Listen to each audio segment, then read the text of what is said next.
I should probably show you how to fix one of these drives. You unplug it from power and data.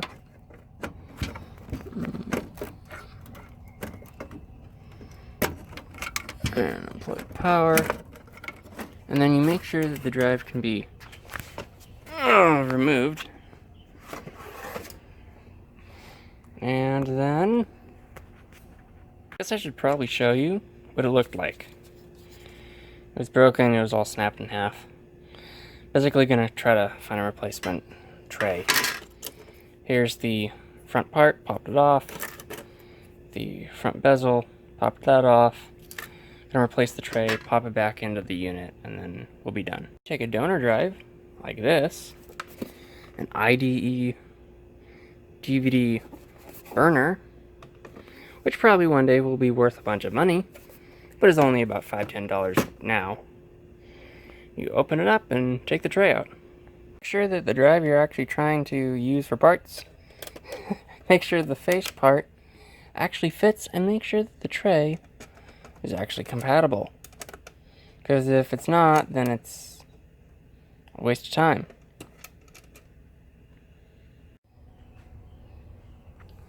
Guess you could call this part 2. Found 2 hard drives. Well, I have more than 2.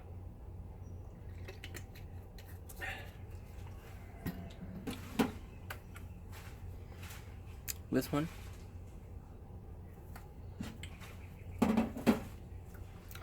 And this one. I'm gonna see if there's anything on them.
Okay, well now the system's not displaying video. So we're gonna go back to the other one now. Okay, so I have the spare hard drives ready to go into the system. But I took the hard drive out of the one computer with the clicking disk, and from here, okay, it looks normal, you know, but on the back, looks like someone tried to scratch the PCB. Like they were trying to make it unbootable. And damaged the traces. Which, I don't know if they're really bad at trying to destroy data, or they were trying to hide something. Because if you had taken the hard drive out, and there's no way to get at the back of it from the drive caddy. Even if you remove the drive caddy, you'd have to remove the drive. So someone took the hard drive out and scratched the controller board.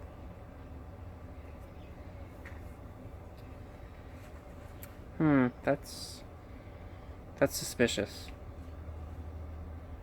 I'm going to order a new controller board for this and swap it out and see what we get. Okay, here's the part where the camera moves for no apparent reason and I start to install Windows 98. Because Windows XP doesn't want to boot on the 500 megahertz processor or the motherboard or something in the system. And I'm pretty sure that the hard drive just had a strap install. So without further ado, let's install Windows 98. Setup from the CD, and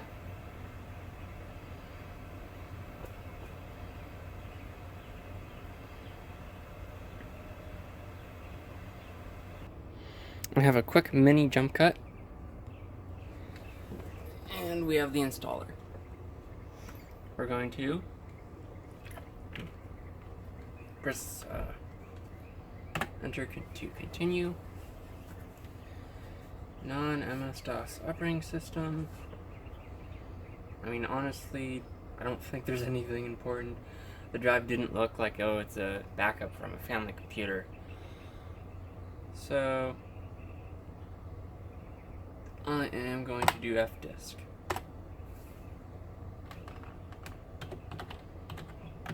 Fdisk is F the disk. That's a funny joke. Alright, let's see. Yes. Delete partitions. 3. Yes. Delete non-DOS. Yes. Yes. Yes. Deleted. Escape. Create. Create. It will try to verify the drive. It'll take some time.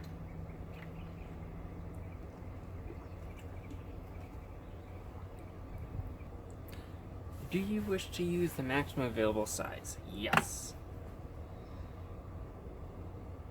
Oh, he gets to verify the drive again. Okay, just finished creating the partition. It says we have to restart the computer. That's fine. I took the time while it was doing its thing to clean off the tape and the goo. There's a lot of grunge and just junk. It's not very clean.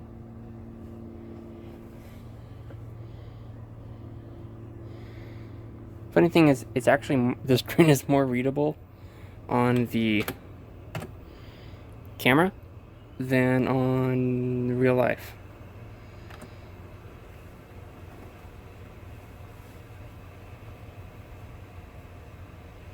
We're gonna have to run format. Okay, we are almost finished with the formatting.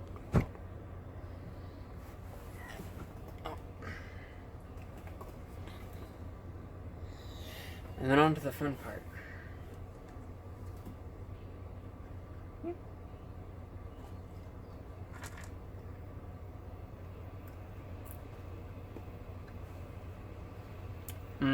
Scan disk.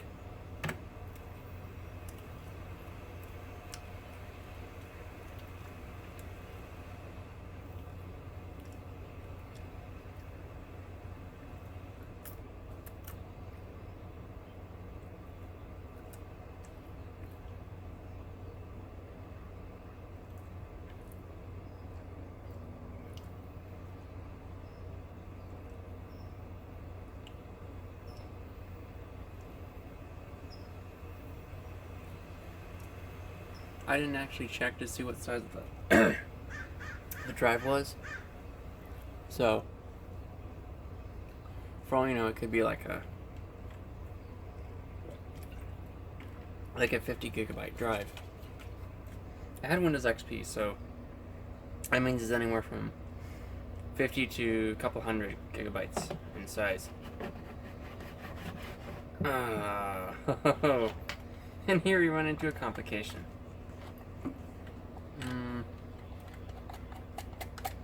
Jeez, this mouse is disgusting.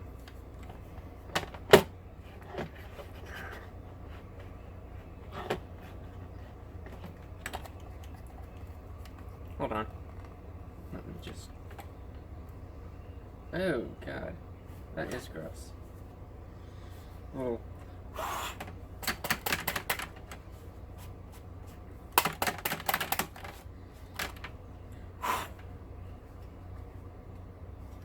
little roller ball inside of it was caked with who knows what. So I'm cleaning that off, and we'll be back in business.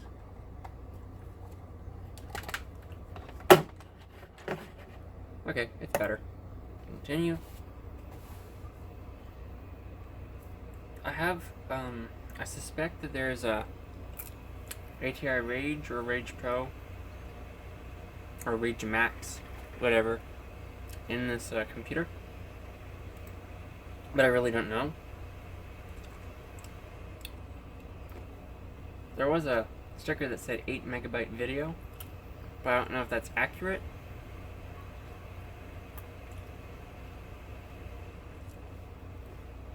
I'm not even really entirely sure where these computers came from. I mean, I know where I purchased them, but I don't know who donated them for obvious reasons. Nope, don't know.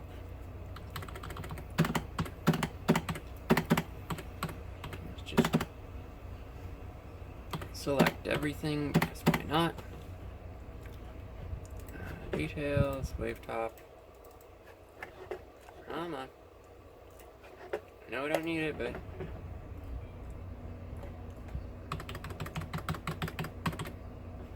Okay, so here's one thing. And I have been using... It doesn't want to let me do that. I've been using Mac OS 9 for a little while. And, oh, it says right down here. It is a... ones, tens, hundreds, thousands, 10,000. Wait, what? Ones? Tens? Hundreds, thousands, tens of thousands. A 78 gigabyte drive.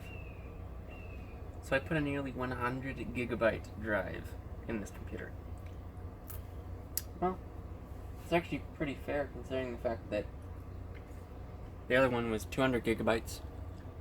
So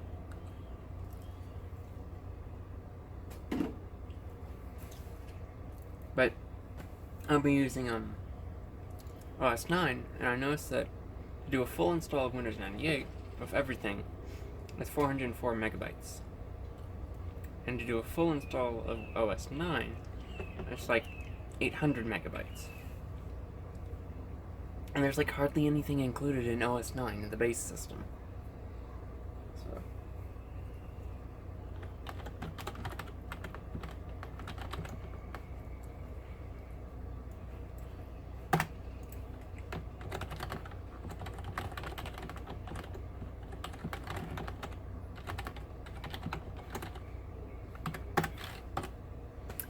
high performance PC for the digital age. Good enough. Oh, fine. Work group. Good enough. Click next. United States. I'll copy it. And then more waiting, but I'll cut that out. And I'll ask for the serial key, which I'll provide. I didn't know that MSI made cases. I just was thinking about that. They mainly do motherboards, and I think that's about it. Maybe a few graphic cards. That's pretty much motherboards.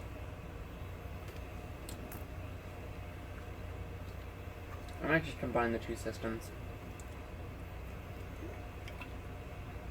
I found like a 300 gigabyte SATA drive that I'm gonna put in the Core 2 Duo system just to see the system specs. Then I'm definitely going to be scrapping it. No offense, I don't know. I don't really have space for it. And when space is at a premium, you want to make sure that what you have is needed. Yep. 24 minutes remaining.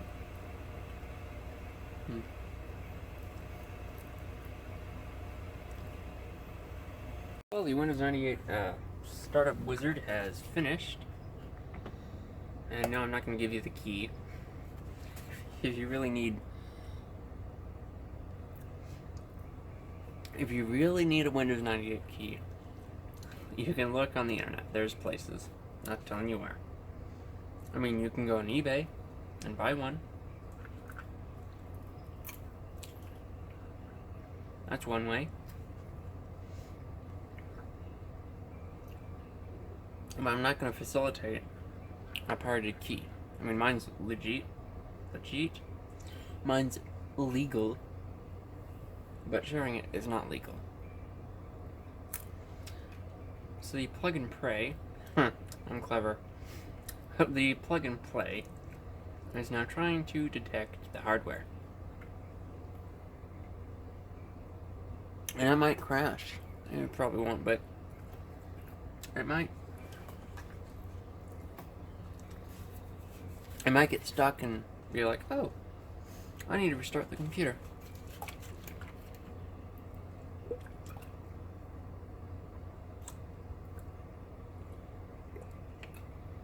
If you're wondering what I'm drinking, it's called water.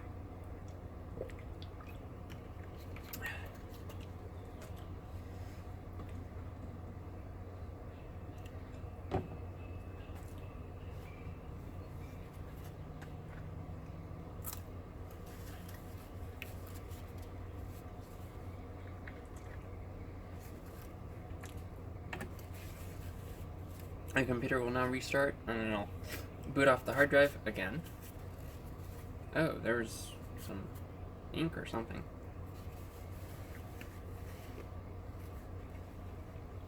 I guess it's Novell certified. And there we go, Windows 98. It's still updating. Okay.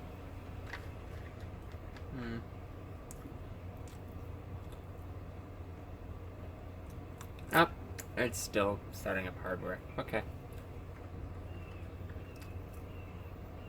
Hopefully it should pop up with a list of, oh, here's what we found. And you select the items and when to install, and then it attempts to install them for the DVD. I'm using, I think, Windows 98 2nd edition. If that matters to anyone. I think it is.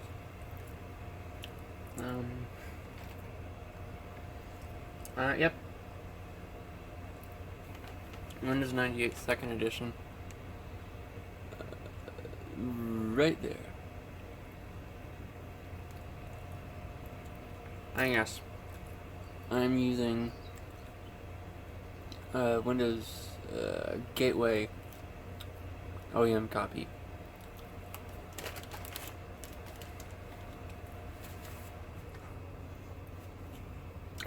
Yeah. CMOS is still dead.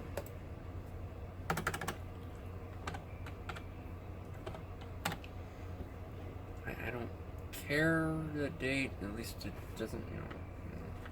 So we're setting up a control panel.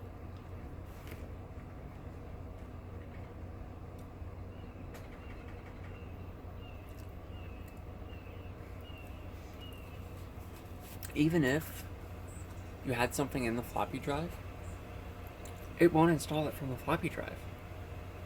I always thought that it pulls the floppy drive to find, you know, programs when it says setting up, what is it, searching for programs? It says something. Yeah, MS-DOS programs and settings. When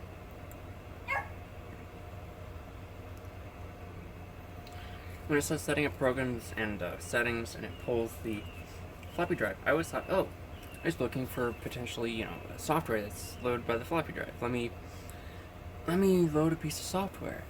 I tried it with both a Windows 3.1, a Windows 95, and an MS-DOS program on a floppy disk, the installer, and just the exe on all the occasions, and it didn't do anything. So unless maybe it's a feature they removed, but it pulls the drive, whether or not you have something in it or not. If you have something in it, then it does the same thing. It just doesn't detect anything. 9 minutes left.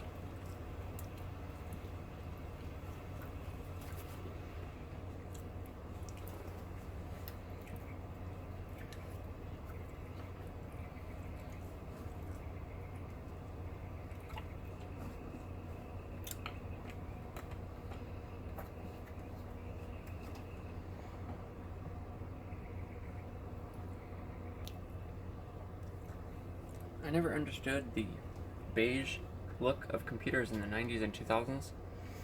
I understand that it's supposed to be that it's a tool, and it's supposed to be business-like, but it just makes it boring and very utilitarian.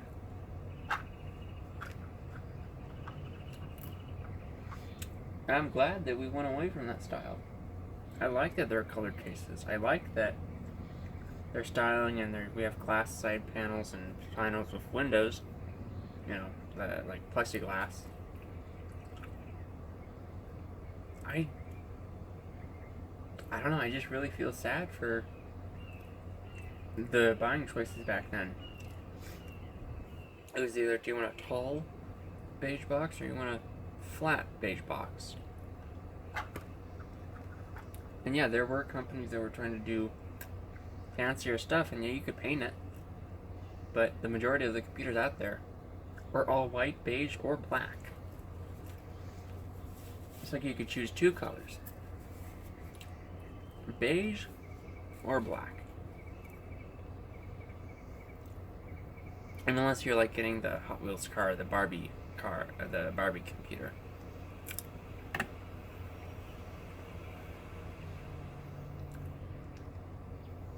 I think this is the point where it dumps you at the desktop, if you choose to boot off the hard drive. It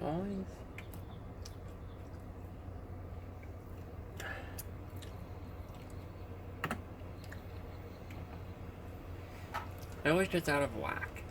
I auto adjust the monitor and it just, I think it's because it changes the refresh rate. It's trying to do some adaptive refresh, whatever.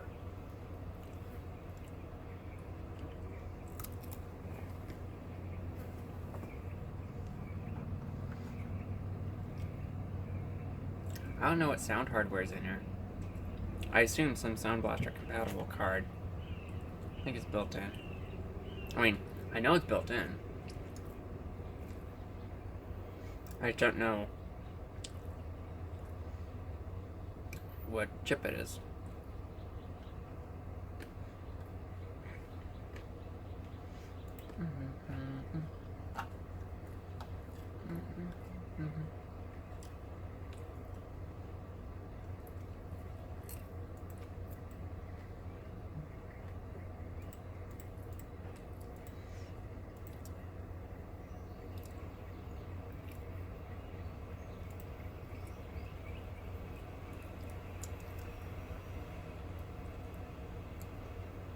It's still loading software.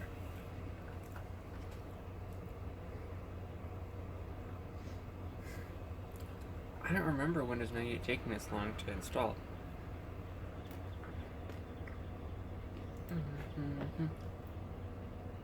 Oh. Okay. Brand new install and we just had an error. Cool.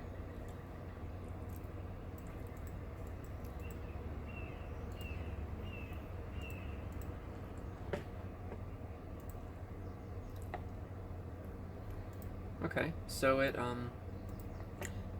identified the video card. That's good. Let's go to DirectX dialog, diagnostics. Okay, so we have 256 megabytes of RAM and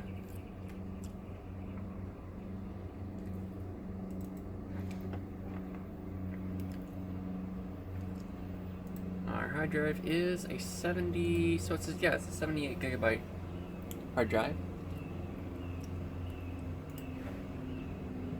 And okay, let's click on display. I'm guessing 8 megabyte, it might be 16. Okay, it's an 8 megabyte HEI 3D Rage Pro. Okay.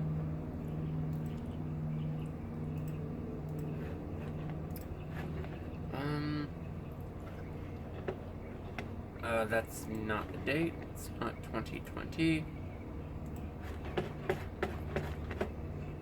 I put 2017.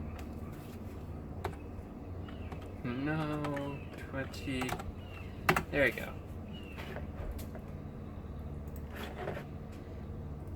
Hardware, properties, device manager. Okay, so the sound is. Okay. So I didn't get the sound card. That we can fix later. Does it have USB? So I found a few floppy disks that might have the Windows 98 USB driver on them. Let's find out. Let's see if the floppy drive even works. It'll definitely need to be cleaned, but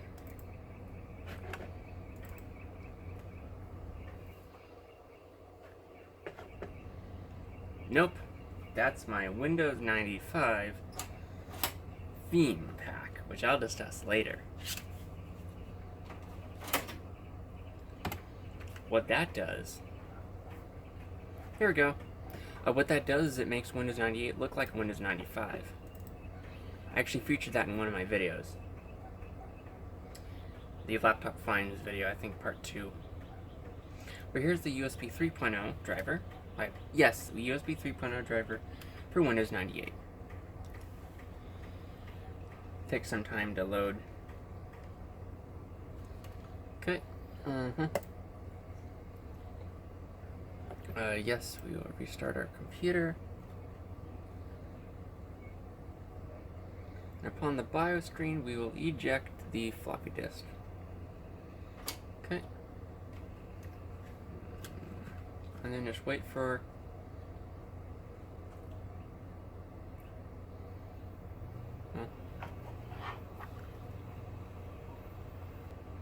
once you boot from the hard drive and Windows 98 boots up, we should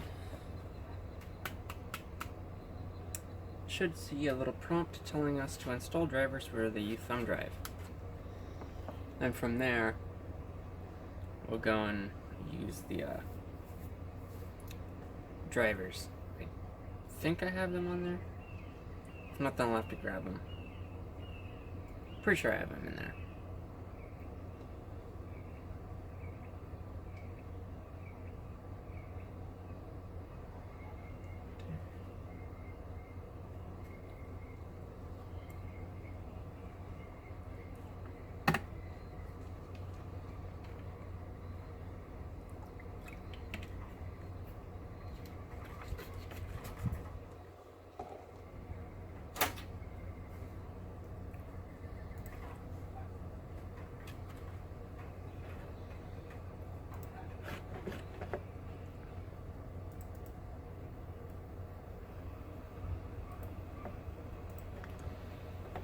Device manager,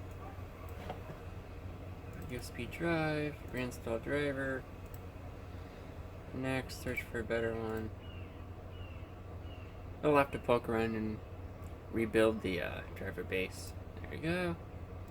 Next, finish, close, it'll pull and go, oh, here's a device. Installing the software. Okay. Now we can navigate our drive. And let's see, it would be under Windows 98. It would be under sound. PCI. Sound Blaster. This might be it. I don't know.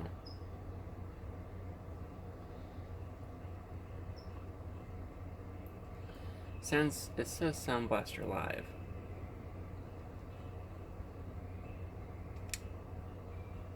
Or it's not going to do anything and it'll just crash. That's always an option when running on software. When running old software.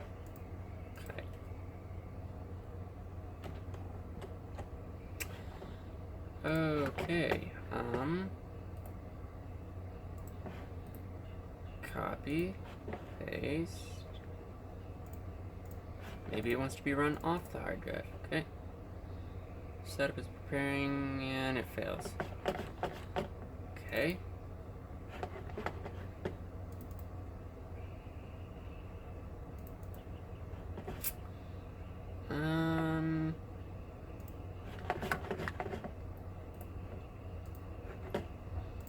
mean, it should be.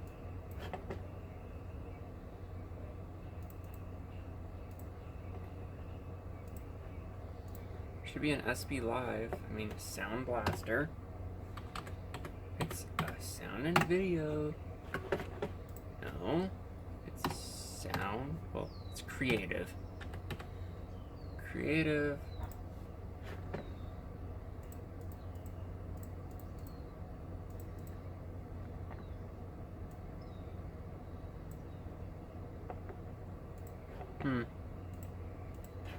Okay.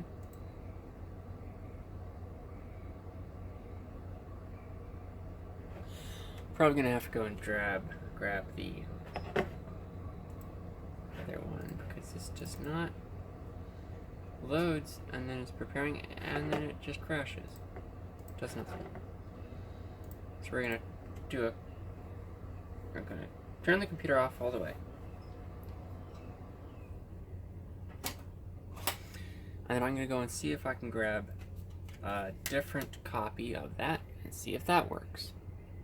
So the card that I thought was a Sound Blaster Live is actually a Vibra 128.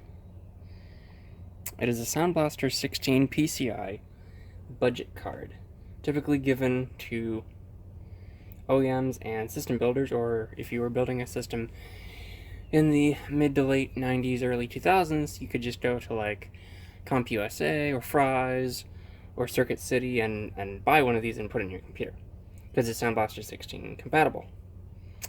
Model number CT4740 for those playing at home. So I believe I have found drivers that should work with the card. Again, it just like has the wrong... It adjusted the wrong way again.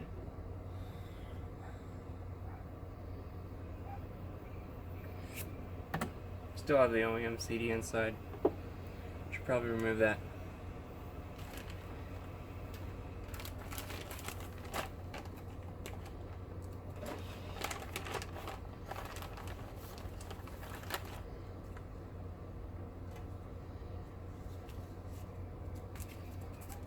I have an extra zip disk drive. I could just put it in this computer.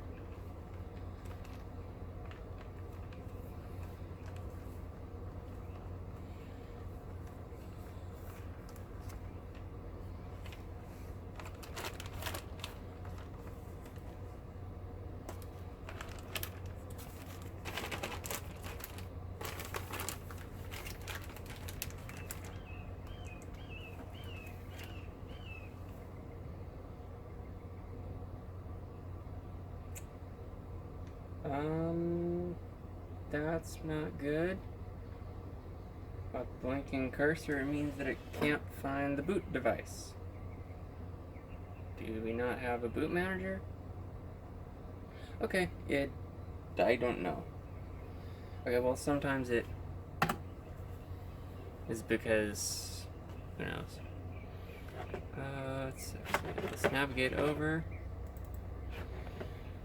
to my computer, our USB drive, Windows 98 files, go over to Sound, PCI, Vibra, and hopefully this one will install our card. Please wait, it's 4 megabytes, reading off a USB 2.0 drive, plugged into a USB 1.0 port. It'll take a while. It's not going to take forever, but let's try. We got further this time than the last installer. So yes.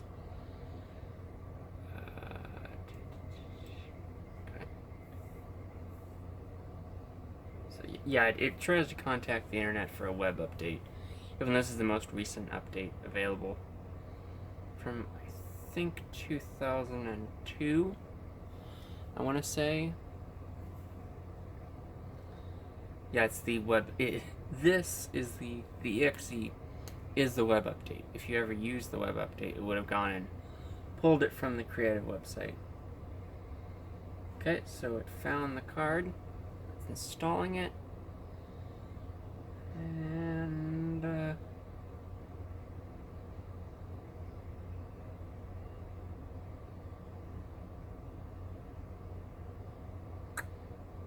Oh yeah, it has to install the I don't want to install.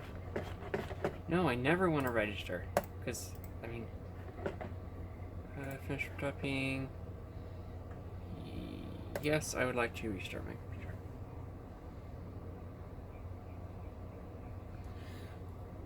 What I find interesting about this system specifically is,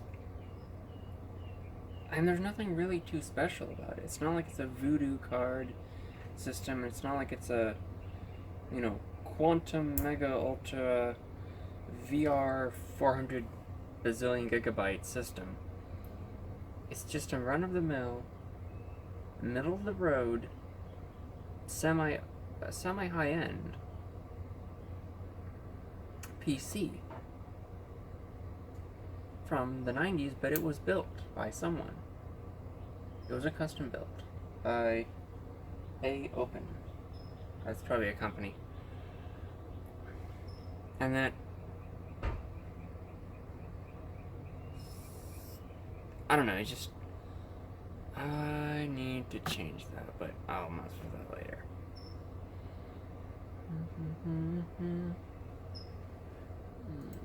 Close.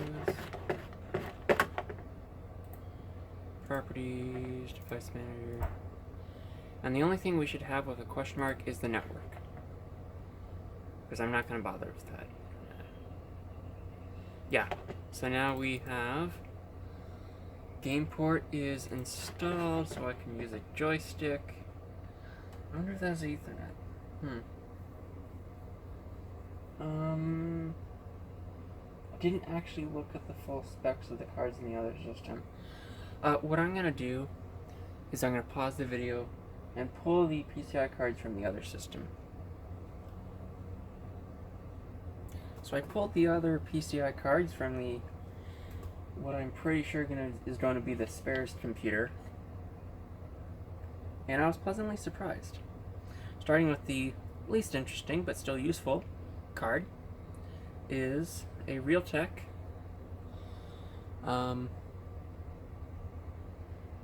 RTL 8139D. It's an Ethernet adapter.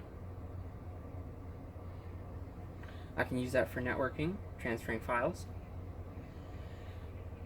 Put that aside. And then we have, and this is an AGP card. So this might fit snugly into another system that I have. Is a Radeon 9550, 128 megabytes of RAM, video RAM. That's a pretty good card. It has S-Video out, the VGA, DVI, and then my favorite, which is the price of admission alone. Because these cards are getting hard to find,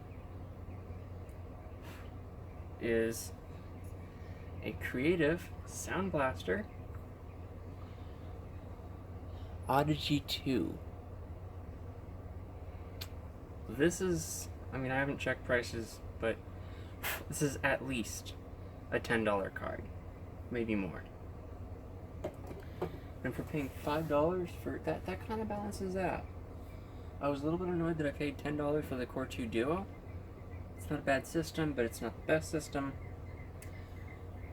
I don't know what CPU is in the other system. I'll actually check right now. So I got the CPU out. There's a Pentium 4, 2.8 gigahertz. Pretty good find. It's a socket 4 something.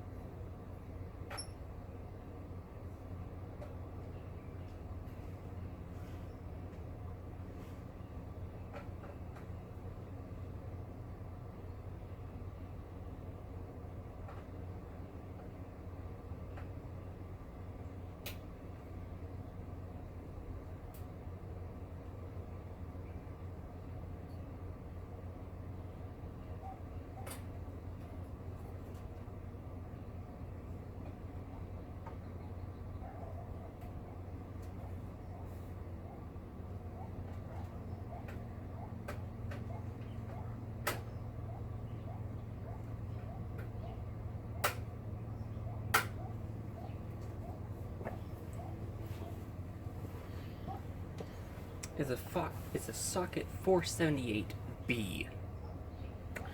Those familiar with Phil's computer lab would know that he built a retro gaming PC for Windows XP around a similar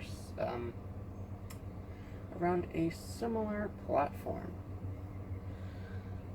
I think this will be the end of this video for now. I'll do another part. What is this, part 3? I lost track of the parts. When I do it, when I edit these, I'll number them correctly. So if you liked this video, remember, thumbs it up. If you didn't, thumbs it down. Put a comment down below. Subscribe if you want to see more stuff like this. Definitely gonna be doing computer stuff, software, gaming, stuff like that. That's about it for this one. Stay tuned for more. Promised that I would show how to fix this, and I did. Took some super glue, lined up the two pieces, put it together. I will sand this down. This is way too rough for an optical drive. It'll just scratch it up. But basically you kind of super glue it together, sand down the roughness, and then put the front back on, and then put the little front piece on. One thing you have to watch out for is the keying. When you put the tray in and out, it raises and lowers the little optical sensor assembly. And if you're past the gears, if the gears aren't lined up correctly, you'll just run into the drive assembly if you're not careful. It's pretty simple, really.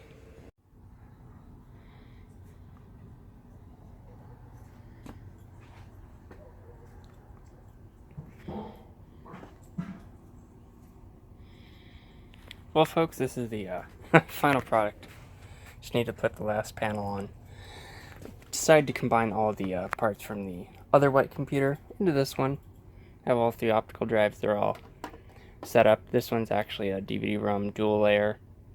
This one's CD burner. This is just a CD reader. I think this is about it for now. I don't know if I made 4 or 3 videos. We'll see after editing.